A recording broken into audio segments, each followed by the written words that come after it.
Hello everyone, and welcome to this oil painting time-lapse entitled I Heard a Noise. The idea behind this painting was, although the features are based on my own image, was the idea of this lady who lived in the 17th century, and she is going outside down this winding pathway for a clandestine meeting with her lover. Her handsome lover. However, she doesn't realise that the letters she's been sending him have been intercepted by the postman, believe it or not. And so while she's wandering down this path, hoping to meet in the dark night, in the dark moonlight, hoping to meet her handsome lover, she is in fact going to meet the postman, but he is too afraid to approach her. So he just waits in the dark, in the shadows, and as she's walking, she can sense this feeling that there's someone there, moving very close to her, behind her, but she cannot actually see him, and every time she turns to look to see if there's anyone there, he slides back into the shadows. So I really hope you enjoyed this story. I wanted to create a portrait that was really based a lot on emotions and expression, as opposed to a very in-depth, long-winded story. And I very much like to create portraits that have some intense feeling behind them.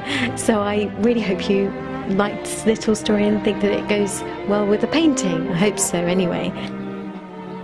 The music that I chose to accompany this painting is by the composer Francois couperin, and his music is very mysterious. He was a 17th century Baroque composer. I love Baroque music anyway, but I think the piece that I chose, it has a very nice sense of mystery and perhaps secret longing. I just felt that emotion when I listened to it, so I thought it went beautifully with this portrait.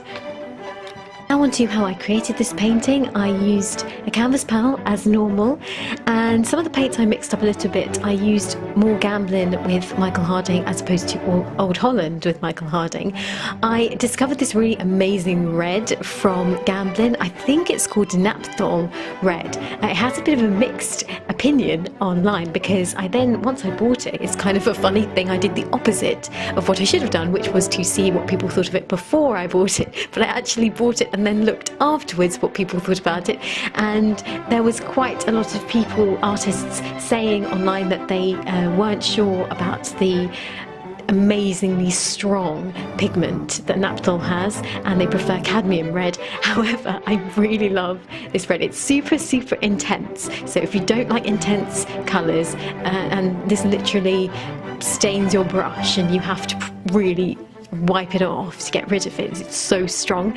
If you use too much of it, it will just turn all of your colour mix into red, basically. And you can probably see that on my palette right now. But I just really think it has this beautiful tone, and I'm totally addicted to it at the moment. I may change my mind later on. So to mix the flesh tones, I wanted to include that red, and I'm enjoying it so far. And I actually sketched out this painting beforehand. Is something that I very rarely do. I'm getting into the habit of doing it more and being more organised.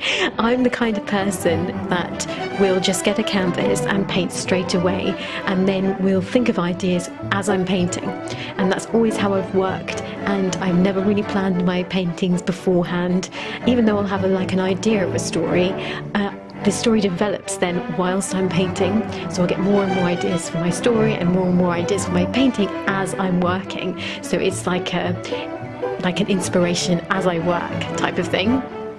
But I'm trying to use this different technique, because I feel like when I'm making videos, people probably want to see what I'm going to paint rather than just my random initial paint strokes without any kind of future formation. They want to see what it looks like in advance, I think. Not everybody, but I think some people do. So I have tried to be good and have sketched out roughly. Now you can see my sketch is utterly terrible. It's like a bunch of scribble, because although I do really love drawing and painting together for me doesn't really, I don't tend to do both. I prefer to focus on one. So if I'm doing a drawing, I will make a really accurate drawing with as much accuracy in full-on shading as I can, and the same with painting.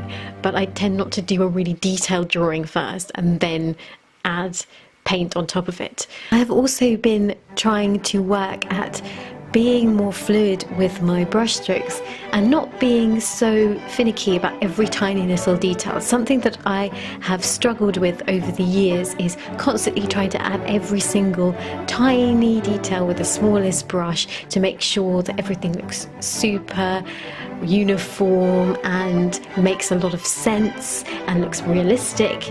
And I've become less and less, or trying to force myself to become less and less sort of strict about these things and being more fluid.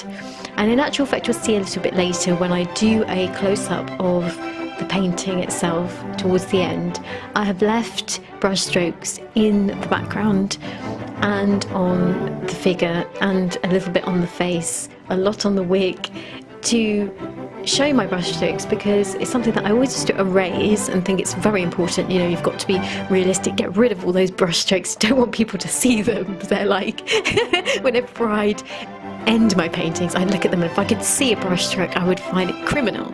But now I am leaving the brushstrokes in and I love it. I love the way they look. I also love it because, especially in the background, it had this sense of movement, and sounds super pretentious, but I feel that movement in the dark that I really wanted in the background of this lady, and having this sense that there's something there but not quite knowing, and I wanted to keep that. And so not ironing out every single brushstroke and making sure that everything looks so smooth, in a way it's not really realistic if you think about it, because having a completely smooth background, completely smooth complexion, hair, everything, I suppose it's not really how things are.